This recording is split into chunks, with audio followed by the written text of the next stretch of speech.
All right. Thank you, Brian. Good morning, everyone. It's great to see everybody here on an early Saturday morning. These are exciting times for U-46. These are exciting times for the community. I represent the Enrollment Collaborative for Education. We're the business community partners that support the work-based learning work in the middle and high schools. And I had the opportunity about 10 years ago to work on Lake Zurich's referendum and all of the building of new schools there. This is one of those once-in-a-lifetime opportunities. You don't get them all the time. So congratulations to you and the community. I think you're going to see some exciting things today, and we just thank you for being here. If we would just move on to the next slide.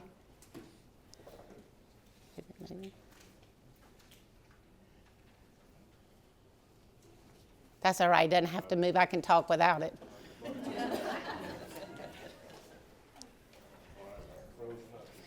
I know if you were like me when they were doing the one in Lake Zurich, there's a little bit of anxiety, there's a little bit of anxiousness about what the next steps are. This is a win-win for everybody. Okay, it's a win for elementary parents, middle school parents, high school parents. The changes that you will see in your schools will be amazing. So again, we're just asking you as a family and as a community to kind of get to know each other. Take a minute and introduce yourself to the person that's next to you and just find out a little bit about them. That may help you. And you may already know the person next to you. Okay, I didn't expect you to be quite this lively. Y'all have this exercise down really well, okay? So can I have everybody's attention just for a minute? I thought I was loud enough. Hey, so this was dangerous. Okay, yeah, okay. You're going to make us regret. Yeah. This is perfect. Perfect.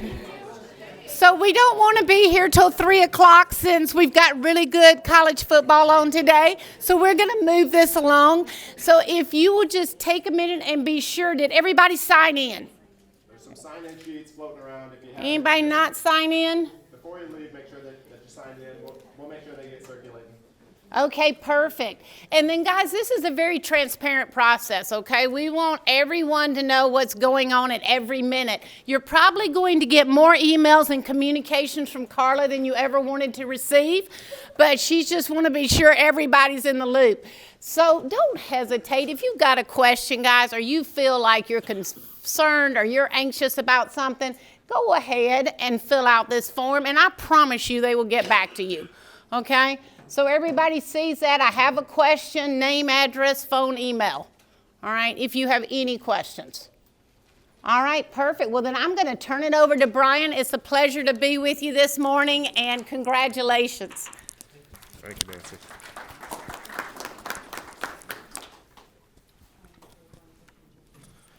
Okay, thank you, Nancy.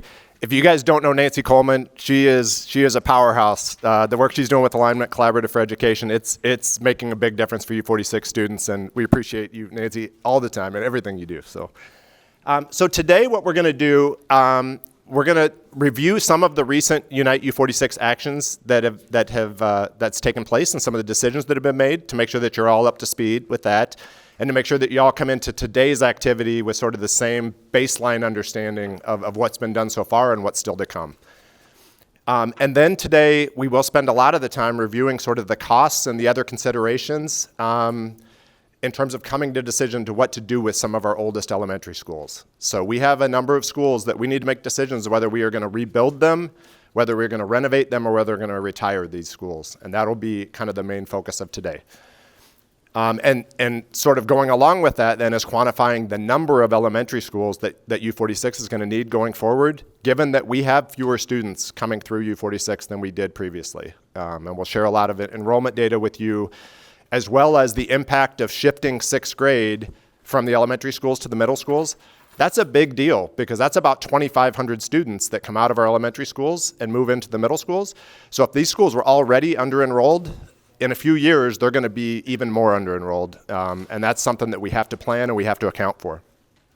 And then to wrap up, as I said, we have a pretty engaging sort of scenario-based activity to look at some of the concepts and some of the options as we work to redesign our schools. It's pretty exciting. What modern schools look like in some cases is nothing like some of the buildings that we have in U-46 that are 50, 80, 100, 130 years old. So some of the recent actions have mainly been at the middle school level, because part of the Unite U-46 vision was to shift to a true middle school of 6 through 8. Today we just serve grades 7 and 8, which is not a typical setup. And it's really something that we've wanted to do as a district for a long time. And really this was the perfect opportunity as part of this facilities planning work is to finally make this shift. But this had to be one of the first things that happened in carrying out the whole Unite U-46 vision, because by moving the 6th graders out of the middle schools, that then frees up a lot of space in our elementary schools. I see Katie right here then, for expanding our pre-K options in our neighborhood or our home elementary schools, and not necessarily having to serve all those students out of early learning centers. So that's one of the things that it does. The other thing that it does that you'll see today is, as we're making these decisions on where to invest in rebuilding some of our schools, it forces our hand a little bit, because all of a sudden the enrollment across our 38 elementary schools, it's down quite a bit. And we are going to have to come to the point where we realize we're going to need fewer elementary schools, and we'll get more into that today. On the 18th of December, so in just about 2 weeks, we will be coming to the Board of Education with specific recommendations on several of our buildings. But I do want to make sure you know that today we are not going to be sharing specific outcomes for buildings like by name. Today is going to be kind of walking you through the process and previewing kind of how we're arriving at these decisions. But I just want to make sure set expectations that if you came hoping to know like exactly what the outcome for your school is going to be, that hasn't been shared with the board yet. So we'll do that first, but that's coming before winter break. So we've been working on this for quite a while, and we're really at a point where we're ready to sort of finalize some of those recommendations and put them in front of the board for at least their consideration. Okay, so I hope this isn't, you always think that everything is going to be readable, and then you look at it on this big screen and you say, boy, that looks like a lot of small font, so I'm sorry I did that to you. This is just showing the financial impact of some of the commitments that we've made to the projects to support this middle school shift. Because when we put the Unite U-46 plan forward now almost a year ago, and when we put the referendum on the ballot, we had called for projects costing up to $380 million. So the item at the top is the conversion of Hawk Hollow Elementary to a middle school. That was actually approved and funded prior to the referendum. So that was paid for completely out of our reserves. That did not require voter approval because it's not considered new construction. It's an addition or a renovation to an existing space. So that does not come out of our $380 million budget. So that's why I tried to kind of set that one apart. But the next 3 lines are the middle school projects that have been approved and that we actually have architects and construction managers assigned and are working on now. And that is building a new middle school in Elgin. We are super excited about this. We have acquired property adjacent to Hilltop Elementary on Rorson Road in Elgin, an unincorporated Elgin. It sits in the northeast corner of the, where's Nick Baird? Nick Baird somewhere? There we go. Of the Ellis attendance area, and Ellis was one of the middle schools that we had decided we were going to retire after 2 more school years after this. So this would serve many of the students in the Ellis boundary area would attend this new middle school at Rorson. We also committed to doing pretty significant additions and renovations to Kimball Middle School and to Kenyon Woods Middle School. Similar in scope to what's being done at Hawk Hollow, and that's going to allow these schools to serve many more students than they do today and pick up some of the slack from the schools that we're retiring, but also really give us a chance to push more of our students into modern, safe learning environments that have just received the updates that they really deserve. So we will have then more of our students attending Kenyon Woods, attending the new middle school in Elgin, attending the new Kimball. And then we'll continue to also address the updates that are needed in the remaining middle schools. But the idea is to provide this equitable learning experience for all of our students, because that's what they deserve, right?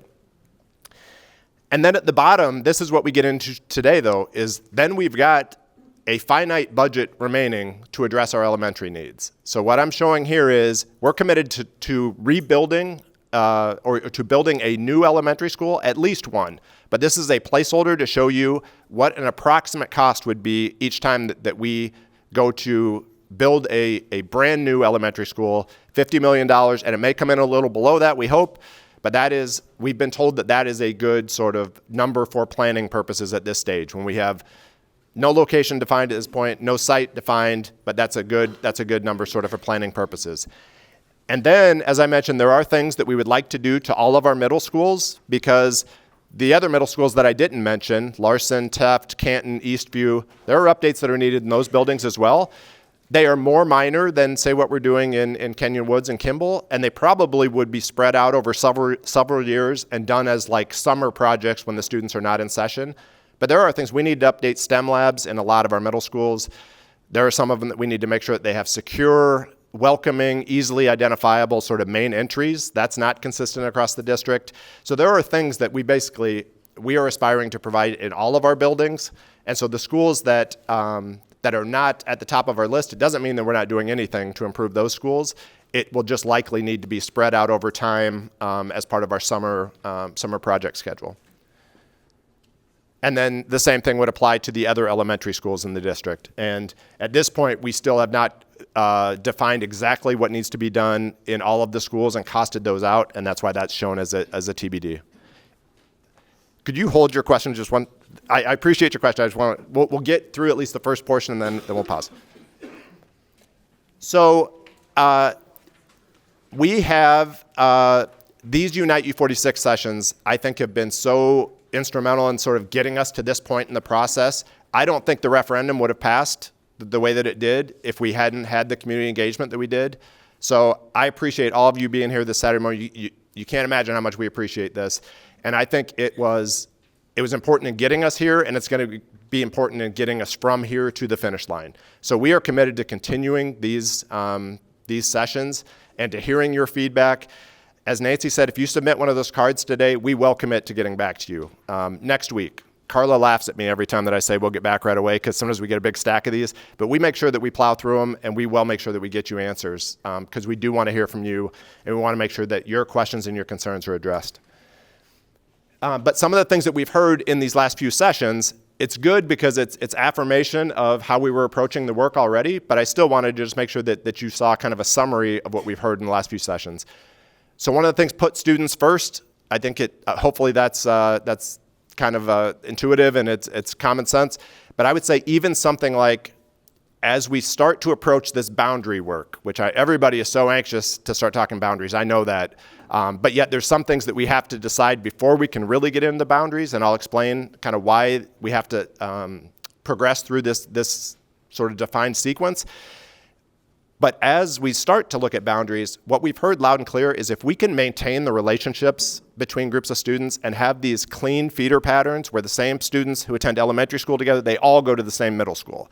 And then when they finish middle school, they all go to the same high school. We know the value in that. And my own daughter in District 300, she just finished 8th grade at Dundee Middle School, and they split 3 ways. And it was really hard for her. I mean, I remember thinking, she was being overly dramatic as a teenage girl and stuff, but like the last days of school, no, I mean, it was like saying goodbye, like she's going to never see these kids again, but it was hard because they split 3 ways.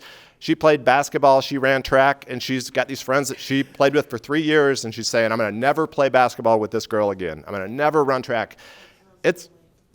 So I know we have some situations like that in U-46 where we have these broken feeder patterns. I'm not saying that we will be able to do that everywhere, but that is our intent. So as we're working through, we have dozens of boundary scenarios that we've been working on, and I just want to make sure that that is one of the things that we're aspiring to do, is to have these clean feeder patterns wherever we can.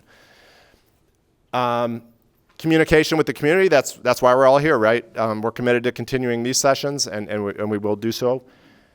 Mindful of the rich history of some of these schools, especially some of our oldest schools. We have heard this from people in different neighborhoods. Several of our schools are more than 100 years old, and we know that that's a part of that neighborhood. It's really entrenched in the community, and we are trying to really remain mindful and sensitive to that as we work through some of these very difficult decisions. Equitable access and make sure that all of our schools are inclusive and accessible. I think we would all agree that that's something that as a school district we should be providing, right? The Larson students can tell you how adept I am at dropping mics. But just to follow up on that question really quickly, so to begin, first of all, I'm Suzanne Johnson. I'm the superintendent of School District U-46, and I am so appreciative of having all of you here today. Thank you for taking time from your Saturdays to be here and to join us. I am a proud graduate of U-46. I'm also a parent of U-46, and so this is, multiple roles to all of our parents and grads and community members. So I really appreciate you being here today. I do want to highlight, we do have 2 board members who are also here with us today. So we have our board president, Ms. Sue Kerr, who is joining us. And we also have board member Ms. Shonda Schwartz, who is joining us as well. So first of all, I'm going to come back to your question, I promise. But I want to just tell you how excited I am to spend a Saturday morning in a high school again. So I used to spend a lot of my time in a high school in U-46. I'm a former principal, former teacher, former coach. And pulling in this morning and seeing all the cars in the parking lot feels really good, because that means kids are here, staff, parents, community members, you're all, people are here, the buildings are alive, they're like the center of our community. And that's what we want. We want our students to be involved. We want our parents to be there to cheer them on. We want family members, we want community members. This is what we want. And as you made your way in, and some of you came in perhaps through an athletic entrance, and you made your way to this room and this space, you're sitting in our most modern high school. This school was built in our last wave of building referendum in U-46 in 2005. So it's almost 20 years old, but there are very modern spaces for learning, for access to community participation, to events, to activities. And those are the same types of things that we want across all of our buildings, whether it's a high school or the middle school plan that you are becoming very familiar with, and then also back to elementaries. We want these types of spaces, but we recognize that looks a little bit different from elementary to middle to high school, and currently not all of our buildings can support, this type of involvement, and that's really what we want. That is one of the cost differences, though, as well. So when we think about some of those differences, we think about having larger spaces for more kids to come together. But also at the middle school, it costs a little bit more because they have some very specific instructional area needs as well. When we think about science labs, when we think about exploratory labs, when we think about maker spaces. And those are things that we introduce students to and we want to at elementary. But some of those items really impact that cost at the middle school level as well. So again, though, I think Mr. Lindholm did a great job of also highlighting that these are estimates, right? And we'll be sure to come back and give you ongoing updates on those estimates. So again, today we are here to continue with our plan. And I appreciate Mr. Lindholm's job as he started this morning with reframing this, that our goal is to provide access to all of our students, every student, every family, every community in U-46, to a modern, a safe, a welcoming instructional environment. And we know that right now, they're not all at this standard. So when we say that we have elementaries that date back to 1881, I think is the cornerstone at Washington Elementary School, and I'm going to show you some additional data, our buildings are safe, and students are learning. But we need to do better to prepare every student for the next generation and the future we don't even know what will bring them. There are parts of our district where generation after generation have not had access to some of these spaces. And it's our responsibility and it's our opportunity to make this happen at this time. So this is a slide that we utilized last time as well, and I'll try to move so I'm not blocking. I'm probably a better door than window. That highlights when we talk about elementary schools, over 2/3 of our elementary schools were built prior to 1980. And that, I think, was eye-opening for many of our community members, especially if you are someone from this corridor portion of the school district, because in the late 1990s and early part of this century, that was the last time we brought a referendum forward, because this is where building was happening and this is where growth was occurring. So in some portions of our school district, your students or our students have had newer elementary schools, have had updates to secondary buildings. That is not true everywhere. So we currently have those 3 elementary schools that were built prior to 1900, all located in the heart of Elgin. And then we have a group built between 1900 and 1960, and then 13 between 1960 and 1980. And then we had a pretty significant drought for about 15 years where we didn't build any elementaries. So this is a great visual for that, and it gives you also an idea of the architecture and how the buildings shift and the spaces within those. Some of our buildings have had additions and renovations, and we've continued to move forward. And others, right, that is why we're here today, to begin to really research and bring forward some recommendations. So as you will also recall, as part of the Unite U-46 work, these were the 8 buildings that were identified and have been identified for over a year now. That is really our focus for additional research on whether we're going to make decisions to renovate them, to rebuild, or to retire them. And we've identified all of that research that we need to take into consideration for this. Consideration around our student enrollment. We know that it's been diminishing. We know that in some pockets of our district, we still have a very strong student enrollment and student base. We have to take a look at the cost for all of this work as well. Any of you who have lived through home renovations, or you've thought about a home renovation, you know that it can be a great deal more expensive to renovate than to build new. We also have to look at location. The locations of some of our older buildings were built not necessarily on a city block, but on a neighborhood block in a city, which means there are about 2 acres of space for those buildings. The current or modern recommendation would be that we look at 8 to 9 acres or more for an elementary school. Part of those reasons, of course, come to the fact that we want it to be inclusive and accessible for all, meaning that when we think about today's standards and what that looks like, we want our youngest learners, all the way up to those 5th graders, to be able to easily navigate the building and feel safe, and to make sure that they can access all of those instructional spaces we want to create. Buildings that were built in 1893 or 1887 are not accessible for all of our learners. They were built on small lots and they're built up.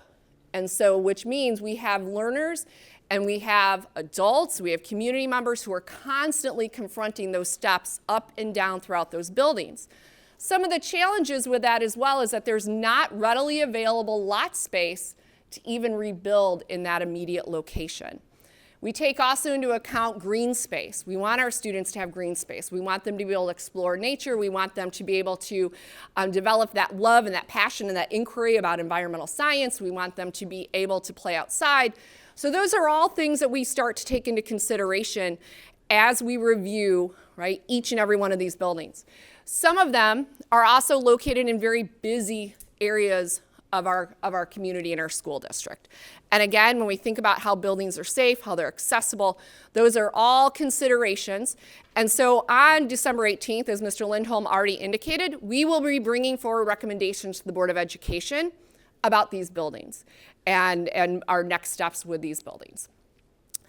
Some of the things to also keep in mind as we look at all of our buildings, but definitely some of our aging sites in U-46, is the very real cost to maintain those buildings.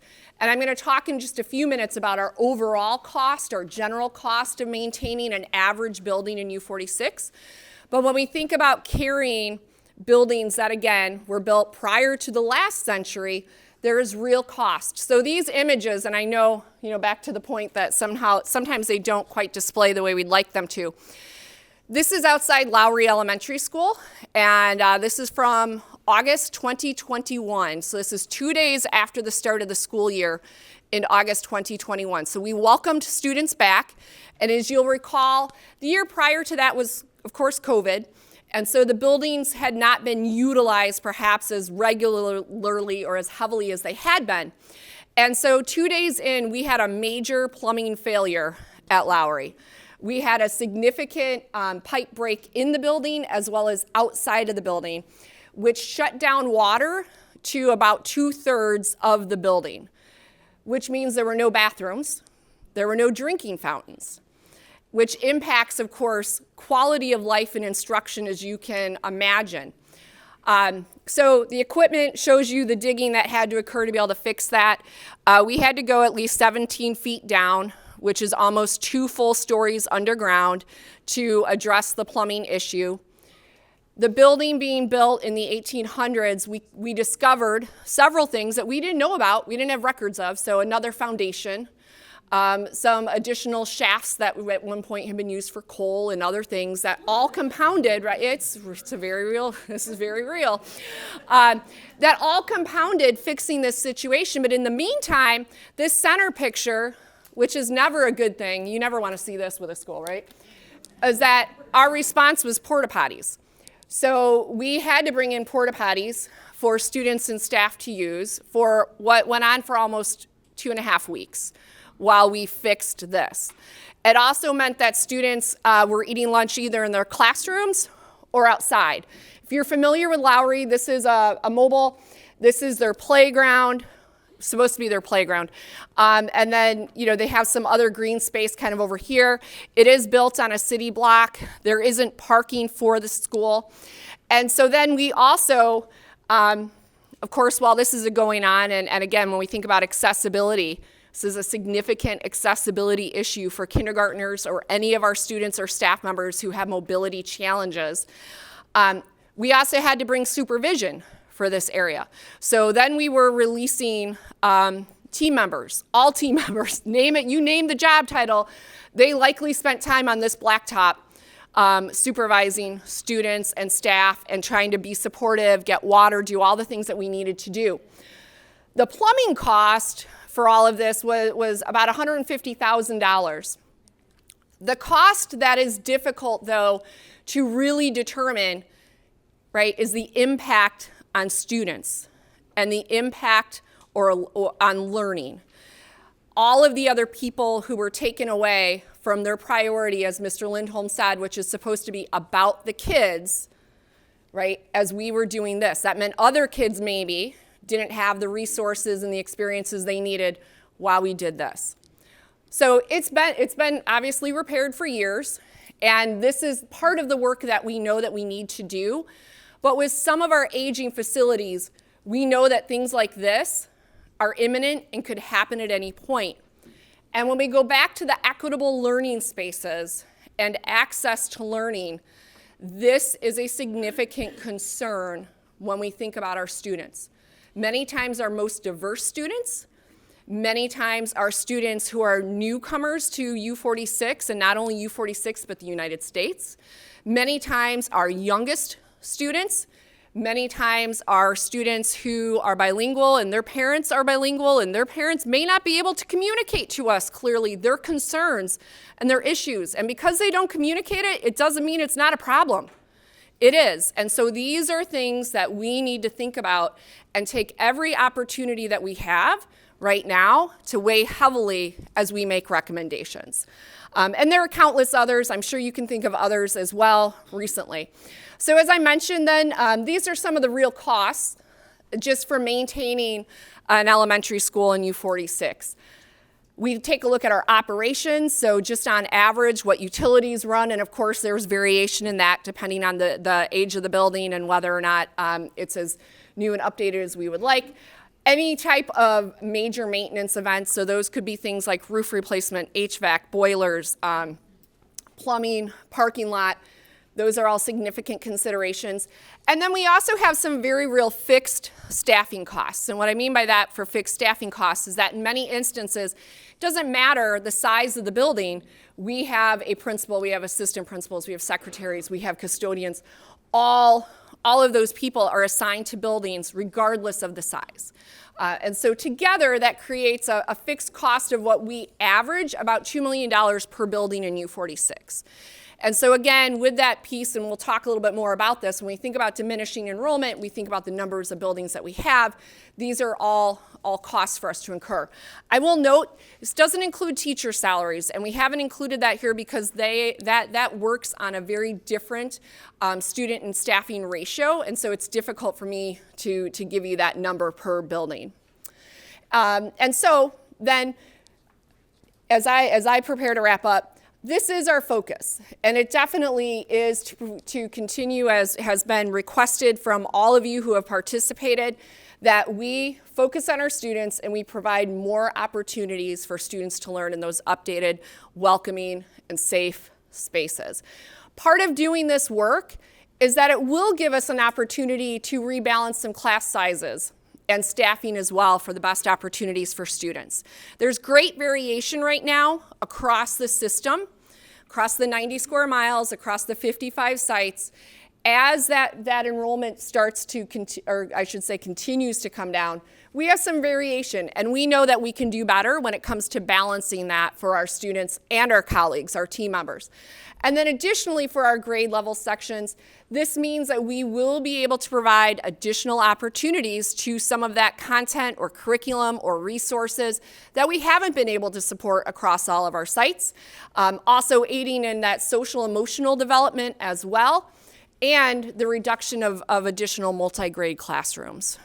So all of these pieces really critical in improving instruction for all of our students in U-46.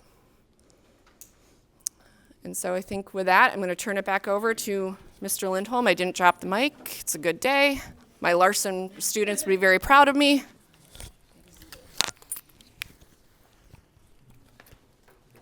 I'm glad I let Dr. Johnson take that question. She answered it way better than I would have. So, she's a tough act to follow here too. So, note to self, I'm gonna reshuffle the deck and not follow her next time because she speaks so well. So, I'll do my best here. So, many of you guys were at the last session at Teft, and this is, I said this last time, this is great that we see a lot of the same faces at all these, and we also see some new faces, because I think that's exactly how we'd want it to be. So at the last session, we spent a lot of time walking through, when we go to audit each of these buildings, what types of things are we looking for, and then what have we found so far? Because we've spent a lot of time this year in our elementary buildings, the same way that we did last year in our middle school buildings, really walking the facilities and looking for things, I would just say with a different lens, and we're seeing different things than, there are schools that I've been in dozens of times, but I've never actually been looking at where's the bus drop off, and how much, what's the playground look like, and what's the acreage, and all these kind of things that now I have a different eye for. So that's what we've been doing this year in the elementary schools. Today, what we're going to talk about is really how we determine the number of elementary schools that are needed. And we've started to get into that some. I've got some more data to share with you in the next few slides, but that's kind of today's focus. And then, as I said, we'll be bringing recommendations to the board on the 18th, so just before winter break, with specific recommendations on individual schools. So that will be a big sort of milestone in the process, because we'll at least be asking the board to consider specific recommendations on specific schools. And then we get to the part that you're probably all anxious to hear more about, which is then we can start to determine what the boundary adjustments may look like. And the reality, I just want to make sure everybody understands, at the middle school level especially, probably every school in the district will have different boundaries when we're done, because it kind of makes sense. We're shifting 6th grade up. We're building a new school. We're doing additions to other schools. All the boundaries are going to shift somewhat. Even an example of Canton Middle School, which we're not planning major additions or major renovations to, Canton is half full right now. When we do this shift, bless you, of 6th grade up to middle schools, we can't afford to have any middle schools half full. They're going to have to all be running at 80, 90% capacity. So we're going to have to do something to get more students into Canton. Canton's boundaries are going to change. We're also going to offer dual language programming at Canton, which isn't offered today. That's another way we're going to draw more students in. But any middle school boundary across the district, you should assume, will not be the same when we're done as what it is today. Elementary schools, there may be some boundaries that don't need to be adjusted as much. But certainly if we're talking about retiring schools, we're talking about building new schools, doing significant renovations, there's going to be a lot of elementary boundaries that'll change as well. And then at the same time, even though we're going to continue to operate the same 5 comprehensive high schools, we will be making adjustments to the high school boundaries. And it's really more to the point that I had before here about like cleaning up some of the feeder patterns and then also adjusting places where we know that we have some schools that are running way closer to capacity, others that have way more space. And we really want to try to balance that out to the best of our abilities, have all the schools running in that 80% kind of range relative to their effective capacities. Okay, I'll get over here so you guys can see it. So we've talked a lot about enrollment data in the district, and there's a lot of slides that maybe some of you have seen several times. This is a little bit different take on it because this is just our elementary enrollment, okay? And there's a few, like, to me at least, like pretty striking takeaways from this data. So one is, you notice on the left that if you look at the years that this data set includes, it starts in 2018, 2019. That's not that long ago, that's 5 years ago. And look at the declines that we've already experienced. So these are actual declines up to 23, 24. We're down like thousands of students at the elementary level. And what's happening is our overall district enrollment, we're losing somewhere between 500 and 1,000 students per year has been the trend, unfortunately, over recent years. But it's all because we have fewer kids coming in as kindergartners. So like last year, we had 2,900 kids graduate, and we had 2,200 kindergartners. So what happens is, the same kids that were first graders last year, we have pretty much the same number that are second graders this year.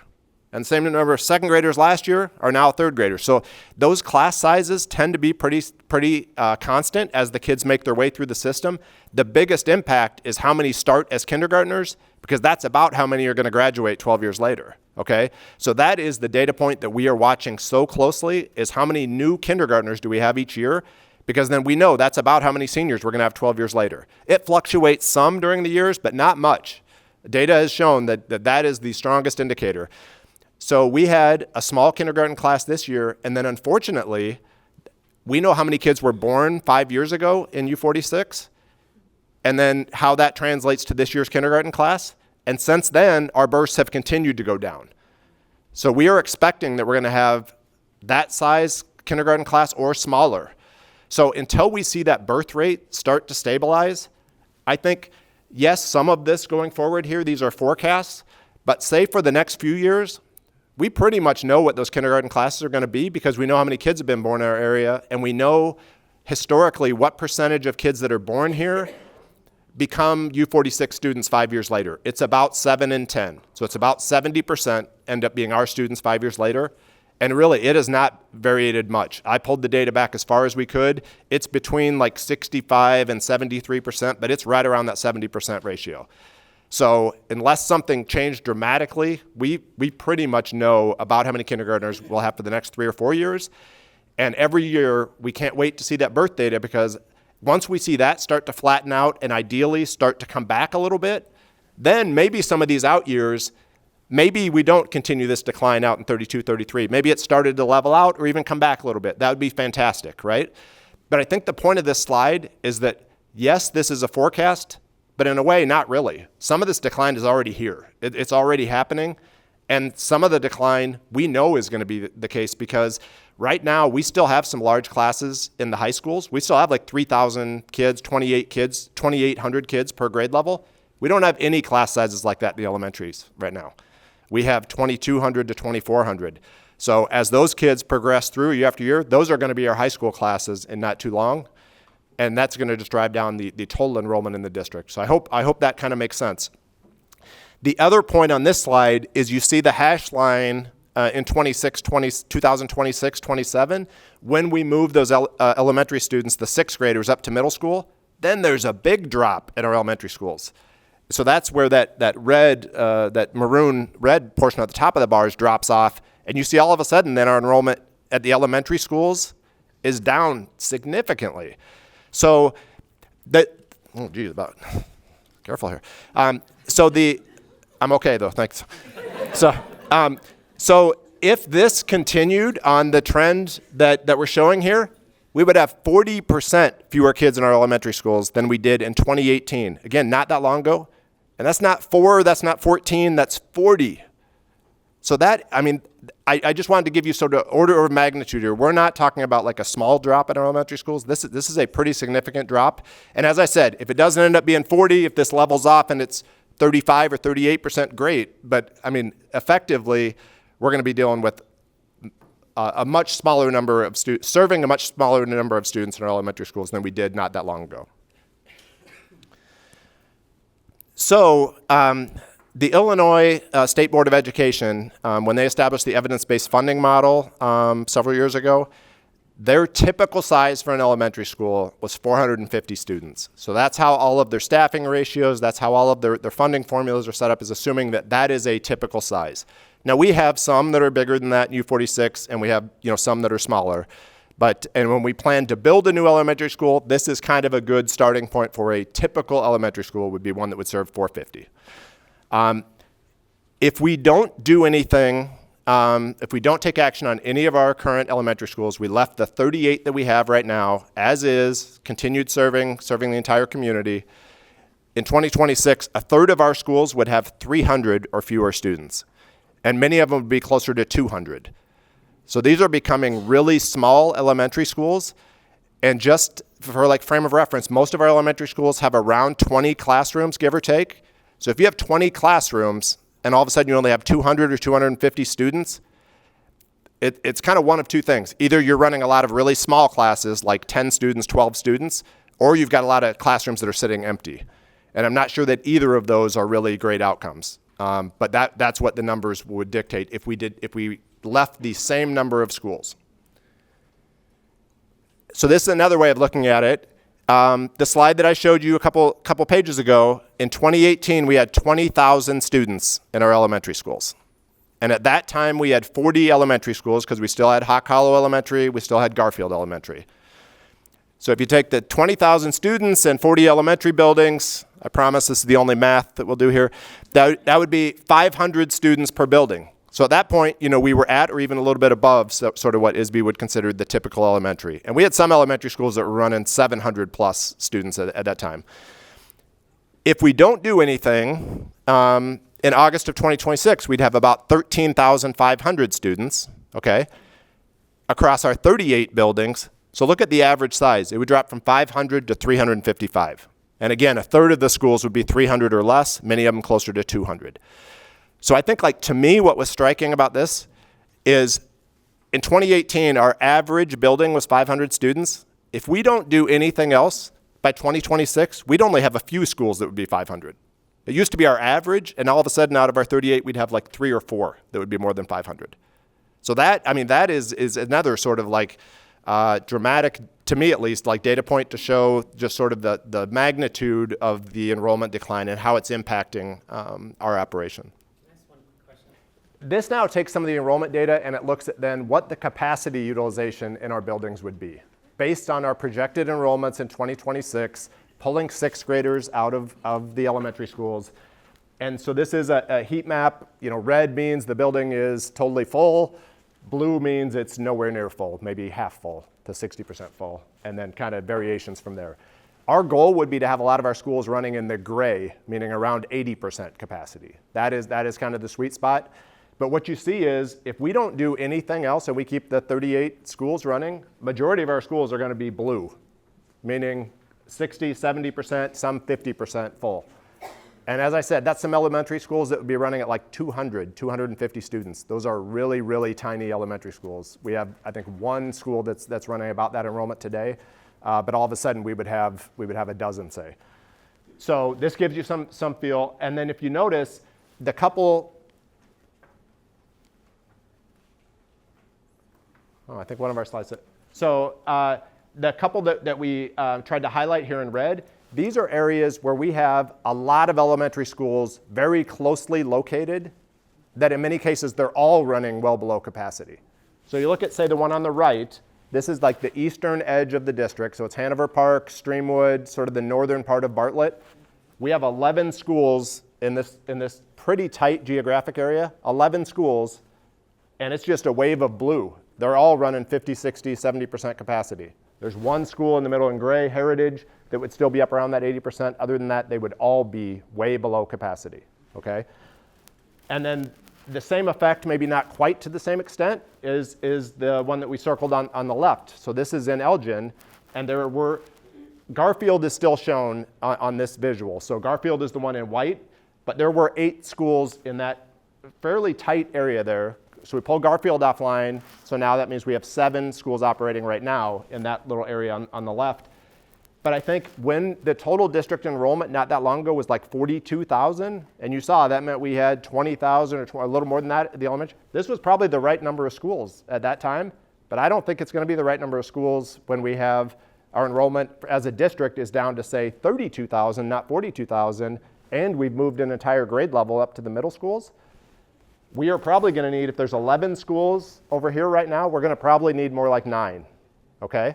If there were 8 schools shown over here, retiring Garfield was the first step, and those students moved to Channing and Huff. And as Dr. Johnson mentioned, we tried to really manage that transition and give those students all sorts of opportunities to visit their new school. The principals of the receiving schools went and spent time at Garfield to get to know those students, to get to know those families, because we know transitions can be traumatic, and we really wanted to do everything we could to manage that. We provided bus transportation for all the students from Garfield to their new schools, even though in many cases it's like a half mile. But there were some roads that they would have had to cross. Yes, we could have done crossing guards and things, but we felt like it was the only fair thing to do because their neighborhood school was closed and they're going to a school that instead of being across the street, maybe now it's 3/4 of a mile away. But so we are trying to do those kind of things to manage these transitions the best we can. But I'd say that area that used to have 8 schools, you could argue that should be more like 5 or 6. So these are the kind of things that we're wrestling with as we're trying to come to these decisions of how many schools we realistically are going to need in our district, given the new reality of our enrollments. Okay, so this is to kind of continue the analysis of some of these clusters of schools that I highlighted on the previous slide. So on the right-hand graphic here, these are 3 schools in that eastern portion of our district. So this is in Hanover Park. We show Parkwood Elementary School, Laurel Hill, and Ontarioville. So Parkwood and Laurel Hill are on the same street in Hanover Park, and they're about a half mile apart on the same street.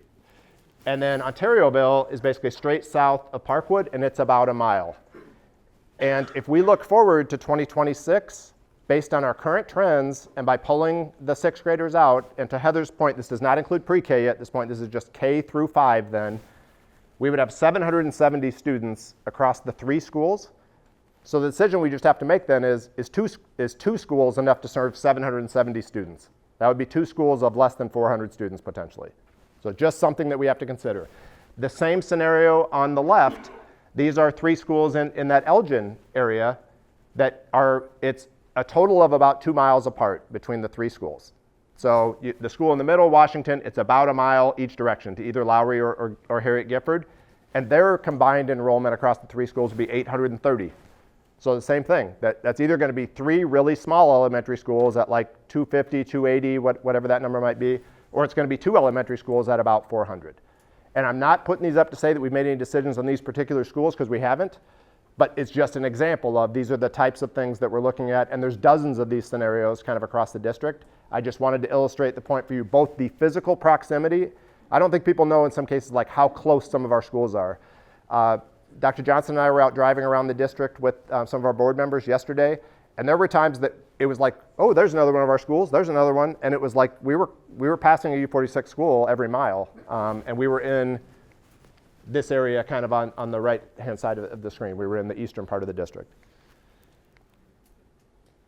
So moving forward then, as we've shared, if we don't do anything, we keep the same 38 schools as is, which I think there are a lot of reasons that would not be a good idea. And one of the reasons is because those 8 schools that were recommended to either rebuild, renovate, or retire, I think what's behind that is like leaving those schools as is and just keep running students through those buildings. That's not an option. That none of us should feel good about that. We need to do something to address those situations and get those kids into better learning environments that they deserve. So that was really not something that we ever wanted to consider. We need to do something in those 8 schools. But if we don't, we would have a third of our schools that would be running less than 300 students, as I said, in not too many years, in 3 years. And we'd be running, as I showed with the capacities, we'd be running a lot of schools that would be half full or a little more than half full. So this is some of the data that we're using to develop these recommendations that we will be bringing forward to the Board of Education on the 18th, as I've mentioned. But just to sort of preview for you and to make sure that everybody is prepared for this, we are going to probably be recommending closing an additional somewhere between 3 and 5 elementary schools. And we will have more information about which specific schools those would be, again, on the 18th. But just so that you know, like that is sort of where this is heading, so that nobody's caught off guard when those recommendations are brought forward. Okay, so now I hope this transition works, okay? Because we presented a lot of like very heavy numbers and data, and I know we got a lot of questions and concerns from you, and I'm sure there are others in the room too. But what we want to transition to now is sort of a reminder of like, why are we doing this? Like, why was this facilities work undertaken in the first place? We started an audit of all of our facilities, Suzanne, what was it, like 5 years ago, right? It was pre-COVID when we hired the DLR group to go and visit all of our buildings, come back, give us assessments on, you know, the square foot per student ratio, how much, you know, the acreage, the condition of the facility, and they basically gave all of our schools a letter grade. And that work was completed during COVID, but it started even prior to COVID. So this has been, you know, some time in the making. And the reason for this, though, is to provide all of our kids access to these modern learning environments. So some of these images that I'm going to show you here, and that then Carrie will show you from DLA, this is what modern schools look like. We just don't have any. We haven't built a school in 20 years. But this is not, I just want to make sure, like, as you guys prepare to look at some of these images, this is not like the Taj Mahal. This is not, and these are not all from Barrington and St. Charles and these districts that can afford things that we can't afford. These are from districts that look and feel a lot like us. This is just what modern schools look like. Like I say, we just don't have any of them. This is one of our new schools, and this is 20 years old. So school design has come a long way. So I just kind of want to whet your appetite, hopefully, and sort of work up your curiosity as we get into this activity. I don't know, I'm just,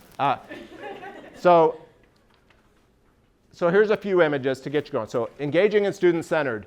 I mean, when I looked at pictures like this, the first thing I said is like, look how comfortable some of those kids look, right? That little nook on the left where those 2 girls are reading, like, I'd like one of those in my house. I would use that a lot. I mean, so the idea of letting students kind of direct their learning and in spaces that they're comfortable and that they're going to want to be into and they're going to kind of gravitate to. Collaborative. Part of our U-46 Rising work is this importance of student teaming, right? So to have all these different spaces where kids can work in small groups and can collaborate. And I really wish Ann Williams was here right now, because I was slow to learn sort of she calls it a pop of color, all right? What a pop of color does to these spaces. Look how colorful all these spaces are. And this is one of the things that as we get in this activity, we can do some of this in all of our schools. By adding an accent wall, by getting new furniture, by changing up the lighting, the other things in the aesthetics, you can kind of transform what the space looks and feels like. And some of those things can be done everywhere. These don't have to be just our new schools. So, right. Flexible and adaptable. So the image, especially the bigger image on the left, all the new schools that we visited, this is very typical, are these like sliding glass doors that allow you to like open and close spaces. So we have some of these like temporary walls in U-46, but the reality is nobody ever opens and closes them, right? They just become semi-permanent walls between these classrooms. These are like the sliding glass doors in your home, you know, on steroids or whatever, but you just slide the door. You can open or close these learning spaces depending what types of instruction happens during the day. And it makes for really cool opportunities then for teachers to team teach. If you need to do like larger activities where you have different groups of kids working together, that is something that's very typical in new schools. And then safe and welcoming. This was something that we heard loud and clear during Unite U-46, and sadly, like this has become a bigger priority, you know, with some of the school safety concerns that we all have now.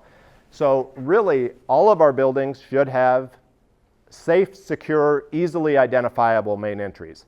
Parents pull up, they should know exactly it. They shouldn't have to guess or figure out where the front entry is. It should be obvious to them, and it's not in all of our schools today. The other thing you notice in these images, the main office should be basically right off the front entry. Some of ours, you have to walk up some stairs, you have to go around a corner or whatever from the time you come in to actually get to the office. So that's not ideal. And then the other thing that they do is they all provide this controlled access to the building. This is the way schools are being designed now, and we have a handful of schools that do this today. They call it a secured vestibule, but it basically means when you buzz somebody in, if you're the secretary sitting in the office, they only get access to this front little area there, but it's very controlled access, and then somebody comes and picks them up and takes them to wherever they need to go. This is not I'm going to buzz you in and I hope that you go where you're actually supposed to go, or I hope that you know where you're going. And we have some of those where, I will talk to schools and I'll ask the secretary, I'll say, so when you buzz somebody in, you can't see them, how do you know they get to the right space? And they'll say, well, I go look for them in 30 seconds. If they haven't made it to the office, then I'll go look. And that's not what we'd want, right? And in many cases, then what we end up doing to prevent that from happening is we just have somebody who just is stationed at the door during those heavy traffic periods. It's really not the office, but we just set up a desk and we have somebody who sits there during arrival dismissal periods to greet those visitors and get them to where they're going. But this is really what the front entry of all our buildings should look like, and this is what we would aspire to. So with all of that, though, I think our challenge is we would love to, a lot of the buildings that I showed you as being under-enrolled, so those schools that are in blue, those were also, in many cases, the schools that were identified or that were scored the lowest by the DLR group. So they are in buildings that have very real needs. And we would love to be able to afford, if the enrollment justified it and if the budget would justify it, we would love to just say, we're going to build a new school for all of those buildings. But that's just not, it's not realistic, and I don't think it's responsible given what we presented with some of the enrollment data here. So we're not going to be able to do this all at once and build new schools for all of these different buildings across the district that are running well below capacity today. It's just not, it's not realistic. So I think our challenge is going to be to work within our means and to be creative and make sure, though, that we honor the commitment to provide this equitable access for all of our students. We accept the challenge. We just know that we've got some constraints that we need to work within, and that's what what is sort of framing some of the recommendations that we're going to come forward with. So now we're going to transition to this work activity, and I will turn over to Carrie Matlock from DLA Architects in just a moment. I will tell you this. It was designed to be this technology engaged activity where she's going to put up a QR code, you're going to scan it, and you're going to kind of vote for all the different concepts and images that you see. Do you like it? Do you love it? Do you not really, does it not do much for you, okay? We're going to try that, but I will tell you, some of us were having a hard time today getting signal in this room. Yeah. Some people were able to, some weren't. So it looked like it depended what carrier you're with. But what I was going to tell you is, we're going to give you a minute to try to scan the QR code. If you can't, we'll do the low-tech method of give your thumb up, give your thumb down, all right?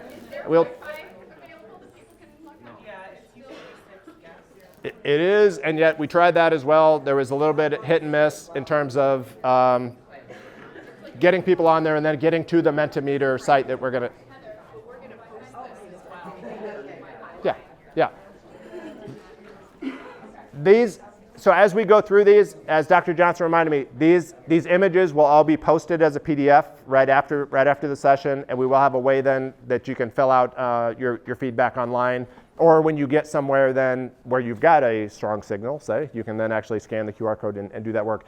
But for today, what I'd like to do, I hate to say this, but I'm guessing most of you are not going to be able to get online because we had more people unsuccessful than successful as we were preparing here. But please give us the thumbs up, thumbs down thing. And then you have the pink forms at your table or at your desk there. If you can, if there's any that particularly resonate with you one way or another, you say yes, I want this in all our schools, or when we design our new schools, we should definitely try to build that in. Make a note of that so that we know. Or if there's things that you say, I don't care about that doesn't do anything for me, let us know that way too. You can do that both with your thumbs down, but also with your notes. Okay, so we'll kind of, we're going to be flexible here. We'll make this work. But with that, though, I will turn over to Carrie Matlock, who's the president at DLA Architects.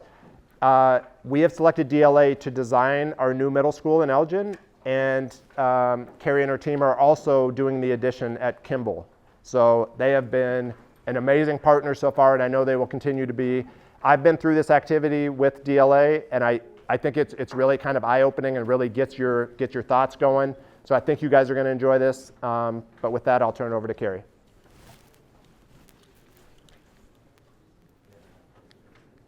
And then I'll jump over to the Mentimeter here.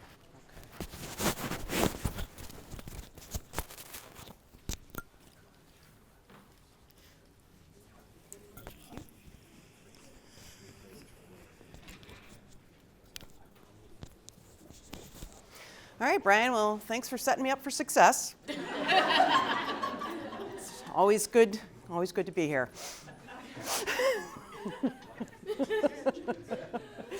So anyway, we're going to do this activity, and most of you are not going to be able to be online. So we're going to do this old school, and let me just go over the sign language that we're going to use today. So there are 3 options. 1, if you love the image that we're talking about, and really pay attention to the terms that are at the top of the slide. If you love it, I want you to raise your hand. If you don't love it and you're just kind of indifferent about it, it's decent, it's cool, but not necessarily something that you absolutely need, you can just stick your arm out like this and give a thumbs up. If you don't like it, it really doesn't do anything for you, give me a thumbs down. Okay, that's going to help us out a little bit. If you're not comfortable doing that, write it down, and I'm sure that the district will take that information and compile it for us. So we're going to go through these. Let's see if this works. Here's your Menti instructions. So if you can all give a good try right now to scan this barcode or go into menti.com and put that in. This is how this is supposed to work. It works really cool, and then everyone gets to see the vote as we flash up the screen, and you'll see little hearts, little thumbs up, little thumbs down. It's kind of nice. We'll see. I'll give you a few minutes here, a few seconds here, to see if it works. I tried, and I don't have any special privileges from being inside the district, and I couldn't do it. And I'm Verizon. I don't know. I'm not saying anything negative about Verizon, but just saying that it didn't work. Right. Okay. So we're going to just go old school. There you go. Now that's good. So now we're on the next slide. So now you're going to be able to vote if you've got that. If you have this screen up. So this is our first image, and there's like 50 slides here. So I'm going to give you an idea. We're going to go pretty quickly here to kind of show you what this is all about, and really just giving you an idea of what modern schools look like today. And this is all local to our area here. And this, oh, look at, we've got votes. Nice, awesome. How many people, I just want to know how many people are on. Okay, so maybe half. All right, that's good. All right, so let me do a quick in the room. All right, so this is that we designed for human scale. For kids, right? We're designing for kids. So what we do is, in this image on the right here, we've got windows that are actually at student height. So when they walk up, this happens to be a lower level grade. When they walk up, they are really like waist high. They can look out the window. It's pretty nice. We designed for that scale. We also bring down the scale of the building for little kids because that's who we're designing for. So that's what that image is. So if you like that idea, then yes, please vote accordingly. So we can do that in-house here too. Do we love it? Okay. We are kind of indifferent, and some of us don't like it. Okay. We want everything designed for tall people. That's okay. I'm all right with that. All right. Welcoming entry. So this is, again, just really well thought out design is how you approach the building. Is it inviting? Is it something that, is inviting to students, to families, to employees who work in the district? Do you know where that front entrance is? We're going to go to the next one. Okay. I'm trying to be quick because I've got 50 slides. All right. So please place your vote. Hands up for loving. Okay. I don't like it. Carrie, maybe people can vote as you're even explaining Yes, please do. Please do. You don't have to wait for me to ask. Thank you, Brian. Yes. All right, so welcoming entry, kind of some procession up to the front of the building. All right, I'm going to move on. After you get in the building, what does that look like? Is there some type of nice gatekeeping? Is there an area where you can be greeted by somebody, ask directions, and there's some nice environment? We'll get to security in a second, so this is not negating that. All right. Security, safety and security. This starts at the procession as you lead up to the building, and then also as you enter into the building. This depicts a nice secured entrance. This particular one has some ballistic glass and a window where you check in. And a beautiful accent. And a nice accent wall with a lot of colors. It actually indicates where you're going to see colors. So please continue to vote. I'm still interested in seeing hands or even the dislikes. That's okay too. All right, wayfinding and streetscapes. So this one is in particular is it's just a little like rock pattern in one of the areas in the buildings. It was in a courtyard that we enclosed, and it provides just a little way for kids to follow down that corridor. It's pretty neat. Is this how you get to class? Yes. Oh, yeah. There's also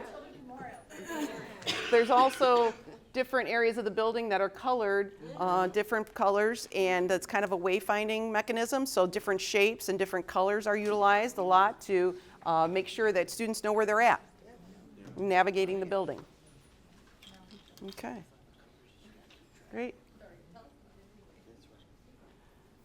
So distributed resources. This is different areas of the building that house adults and other services that the district and school provide. And so they're little areas, not only just at the front entrance and the office space, but also scattered about the building so that there's a little bit more of some access to students who need that on a regular basis. Okay. I don't think I understand that. So it's basically just special services, any types of, counselors or anything. Suzanne, do you want to?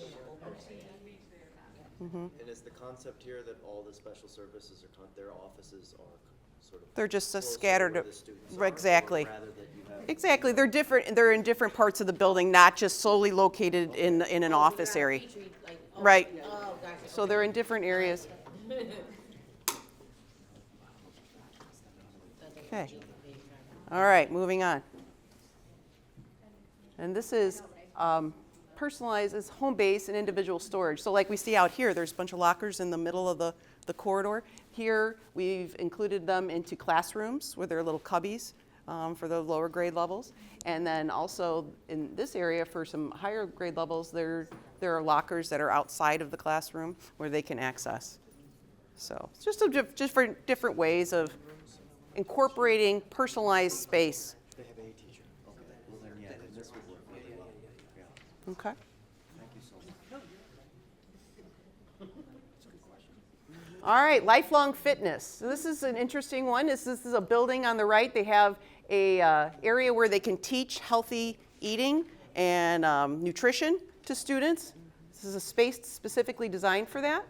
And then also having access to wonderful gymnasium spaces and activity on a regular basis. So that's a concept. Wellness is a huge concept in school design today. In fact, there's actually a designation program that you can get for wellness, a rating on a building. And then this is a student display, having places to exhibit student art and different types of projects that they create, making sure that there's space for that. I'm sorry if I'm blocking you. That's enclosed on both sides. It is. Okay. It is. Absolutely. But it's. We're focusing on elementary today. Some of the building, a couple of images in there might be for middle schools, but it's mostly elementary. And then blended learning, obviously incorporating technology and the use of different devices and technology into the classroom and where you learn. Certainly a regular part of the world today.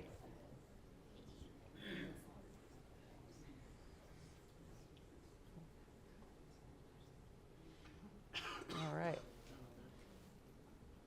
So learning focus, varied classroom spaces. Classrooms are looking a little bit different today. There's areas where they have a lot of flexibility and require movement, so they look a little bit different and creating different zones, especially for those elementary levels.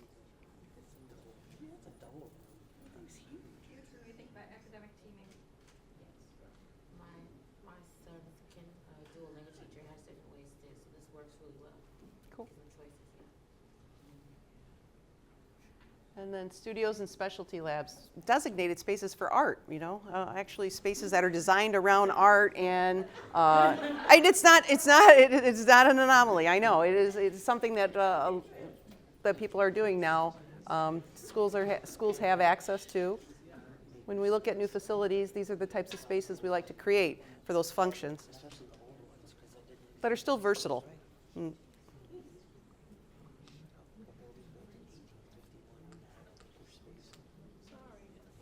All right.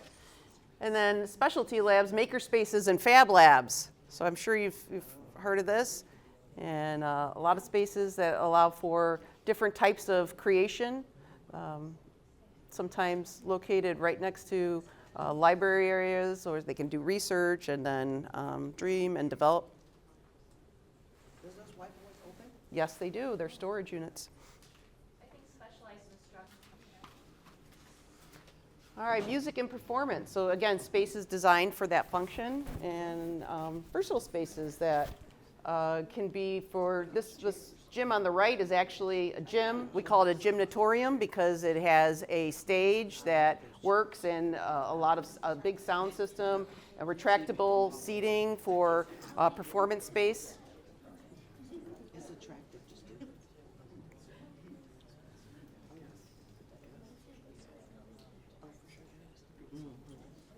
All right, project space. Again, kind of on par with those fab spaces too, but areas designated to do different types of activities and build and create. So would some of these be like right outside of classrooms? Because I know like for my kids personally, there's a lot of work done on the floors of hallways when they're doing like private or Yes. like little group projects. So this particular building in Schiller Park actually has it as part of, it's one facility. On the back side of it has a presentation area, which you'll see in a little bit, but this also, yes, it is just outside of a classroom area. Which is way safer. Right. That a teacher can see through the clear window. And you can see, I love Illinois weather, kids. And then this is that presentation space that I mentioned that's on the back side. The project space is on the right, so it's really kind of a sequence of things so where they create something and then they go to present. And the project on the right has a map of the world with all the different time zones on it, so they can teach how time changes all throughout the world. So everything's kind of a teaching tool.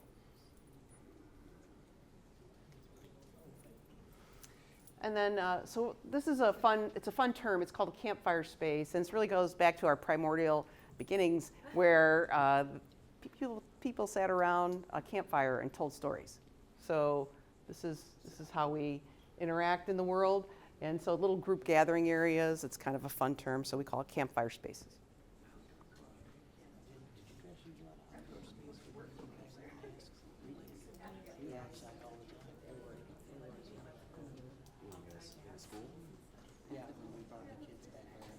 All right. Same concept, watering hole this time. This is where gathering around the water cooler in the office kind of thing, but that only at an school level. So these are little spaces that are designed for that purpose of socialization. What type of flooring is that? Is it a vinyl? This is actually really cool flooring. So it's called Flotex, and it is an antimicrobial flocked material. It's kind of like a carpet, but it's not. Yeah. And it washes. There's really nothing that will stain it except for mustard. I don't know why. Sorry, I asked the material question. It helps a great deal with the acoustics. Yeah. I see a lot of like natural lighting options. Absolutely. This was an enclosed courtyard. This is a courtyard that we enclosed. Made a really valid space as opposed to just leaving a little bit of sun in between two areas. These reading nooks, I think you saw that earlier in one of the images, but this is a huge trend right now, and students love it.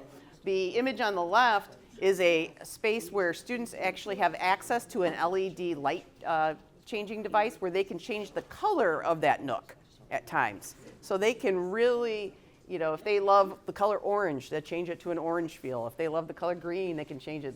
These guys like blue. So it was really fun.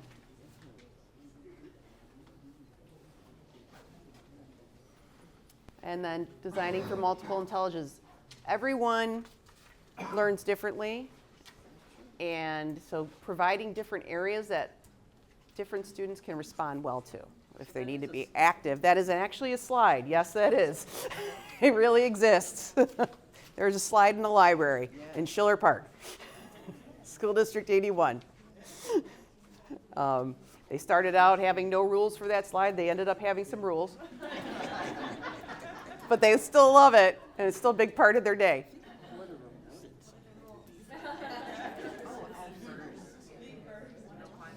No going down it head first is the first rule.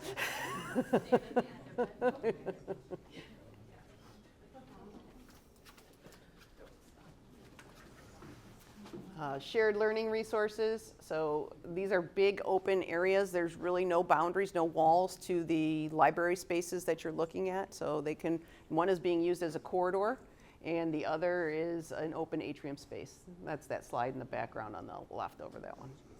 See that at Glenbrook already.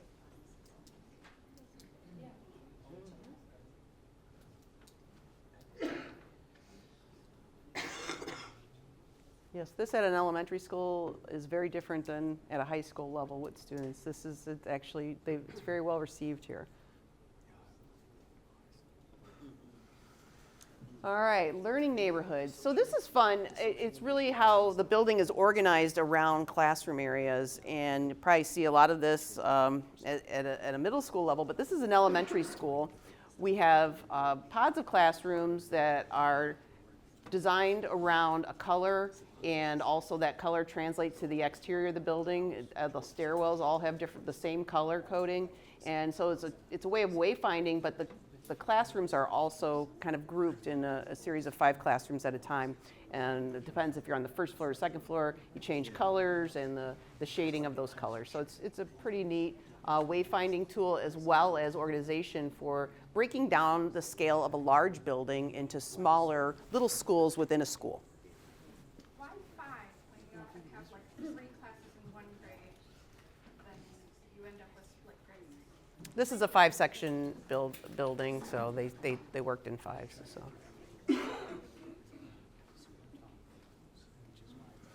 Learning Commons. So what libraries are looking like. They all need slides now.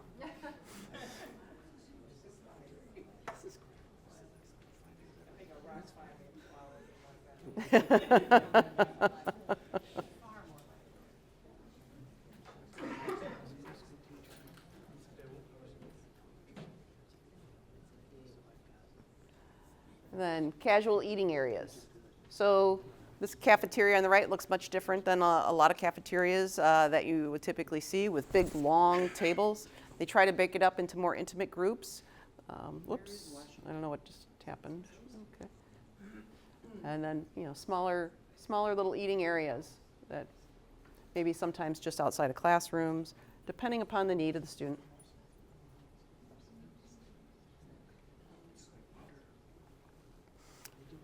I think we've all just given up on raising our hands. I appreciate you. Thank you. Are we going to be able, if we have the vote? Can we go back and vote on this one? Or just have- You're going to do it online in a different format. It's going to be in a Google slide, and you'll be able to give your feedback there. Thank you so much. Mentimeter is, you have to do it at the same time.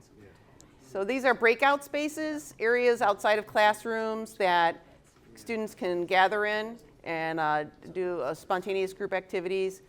And some of them are just in between classrooms, little glass enclosures that the teachers can keep their eye on the students while they're doing special little work assignments and projects or working on their own.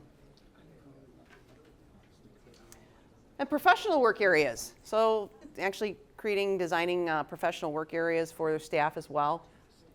They have a place to decompress for a few moments. I see some hands. Okay. What about pumping rooms? Are those the same, like, for Yes. Yes. Those are absolutely part of the buildings now. So, learning anywhere, anytime. Having versatile areas, space for students to do different types of activities. As we know, students they don't necessarily need a desk, right? They just like to do work anywhere. So providing little spontaneous spots for those.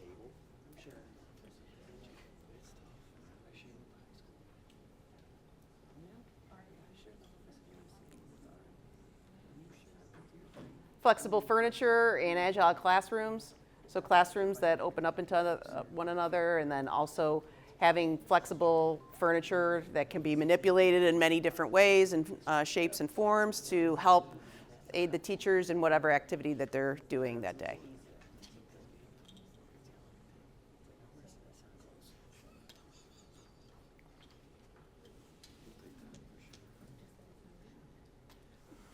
And multi-use classrooms. Again, they look very different. Different types of tables, different types of seating to accommodate different types of learners.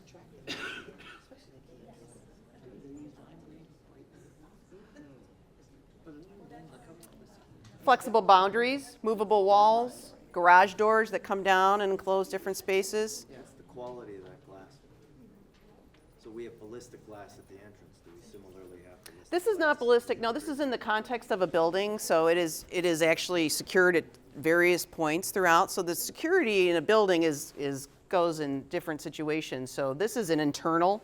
So you have to you have to cross over several different checkpoints before you get to this, and it's an acoustical wall, but it is glass. Fight situation. There are always areas in the buildings that we design. There's always some place to hide, no matter what space you're in. Okay. Yeah. Yes, it's a big topic in every conversation, in every building that we design. We like the light, but I gotta hide 30 students behind the wall. No, there's actually adjacent rooms. There's actually adjacent rooms that don't have glass that people go into, and that accommodates everybody. So it works really well. For the library, everybody down the slide. So thoughtful renovation. So renovating spaces. This is not new. These are spaces that have been renovated and transformed into these environments. Here, this image on the right, we put some clear story glass above and brought natural light into a really dark and dreary corridor, and changed the colors of that, and provided some unique seating for students for some of that breakout space that we talked about earlier, and how students are just going out into the hall and doing certain things. Well, this provides a space for that.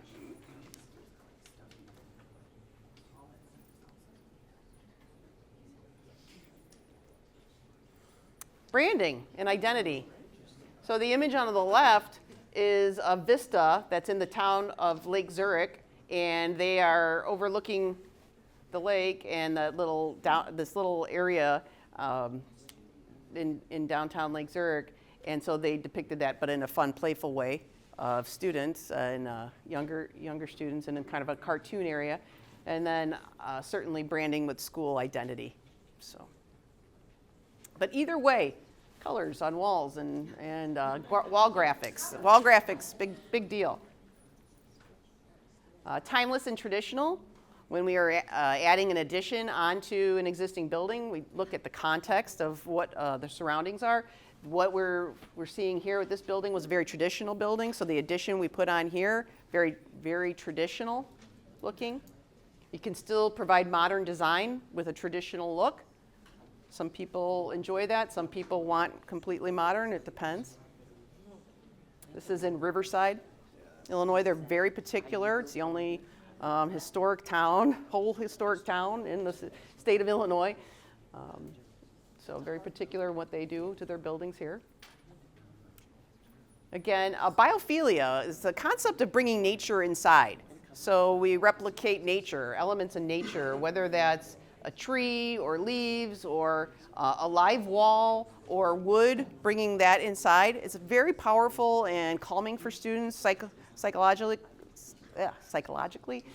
So it's very important for students to feel at ease and have some of that social emotional support, and biophilia does that. Transparency and visible learning. Again, more glass. Putting learning on display.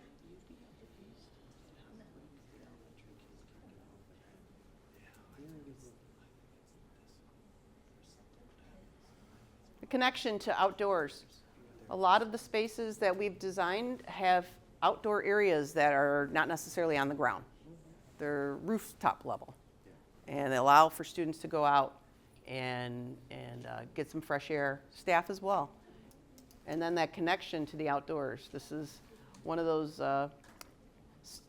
classrooms that have a lot of glass. You can see there's a house right across the street. Do any of the schools have places for indoor recess? Yes, I mean, there's a lot of flexible spaces. This particular building has a lot of areas for motor skills and for movement. They have sometimes 2 gyms. I mean, there's a lot of space for activity that within the context of the building.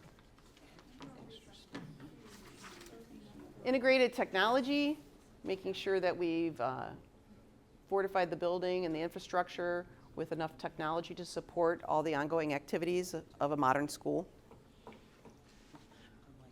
The building on the left is Kenilworth Sears School. Built-in soft seating, again, nooks, but really, with some purpose here of areas that provide a variety of seating for all learners. This building on the right they actually start their day in what looks like a living room. It's called homeroom. And then they move about their day from there. There are no desks in that building, none. No. There are not individual desks. No. There are tables, but this is how they start their day. And then they are broken out into different areas, grouped by ability and not by their age. Where is that? It's very unique. This is Schiller Park, Washington School. It's a grade level center. 3 to 5. High performance, sustainable living buildings. Concepts that we look at all the time. Really the cost of energy and what that provides. What is the long-term cost of a system like geothermal in comparison to a traditional system, and making sure that understanding those decisions made up front and how they might save the school district money down the road. One of and solar panels, solar arrays as well. One of the mechanisms that we put into one of the buildings was this illustration of a closet. It has a mechanical space. There are glass doors onto that closet showing all the inner workings of a geothermal system and a heat pump system. So they can see, students can ask and look and see, this is how this system works. And so it's part of the educational process. It's pretty cool. They thought we just put on the wrong door at the beginning. We don't want to see that. No, it's part of the curriculum. Healthy materials. Antimicrobial, no more waxing required. But yes, this is a vinyl floor, rubber floors. That Forbo product I talked about, the flocked material, antimicrobial. And building as a teaching tool. Again, so the picture on the right has metered increments on the floor, so that when they do activities, they can measure. That happens to be a STEAM area, so they are measuring those activities by that and having it a very productive space. And then this is in Farmington, the tractor, and you can see how high the stalks of corn grow and how high your student is. So as far as it's pretty cool. And that is the size of a real tractor. So for them in that area, it's kind of a big deal. Especially in measurement, because I never understand what Working in citing the building in the context. At May Whitney in Lake Zurich, we had a lot of parameters that we had to work around. We were replacing a building. It was sitting right next to it, which you can see in this photo right here. This is the existing building to show you the proximity of how close we put the new building to that building. And then it was also on a slope like this. There was a railroad track in the back, and then there was a high school about 300 yards that way. So there were a lot of constraints for that site. And then all of that went in there. What really worked out well is we ended up building it like you do a bi-level home. So the staircases are really just small. They're depicted on the top right. They only go up a few steps to get to different levels of the building. That saved money for the district. So that was a good thing. So we used the way the land was rolling to meet our needs and our budget. Community resources, where they're located in the building, making sure that they're accessible to the public and that we can lock down those areas of the building really easily and separate them from the rest of the classrooms.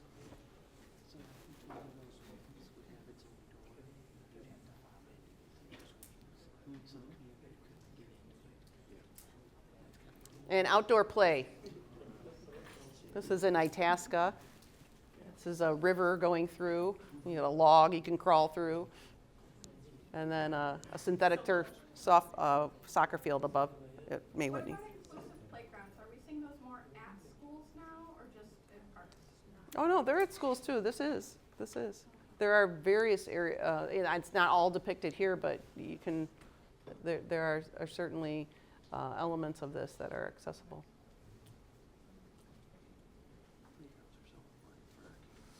Outdoor and community gardens. This is at Joseph Sears in Kenilworth. They've had did a new addition there and built a number of gardens that the community is going to take care of during the summer, and the school will take care of as they can in the shoulder seasons.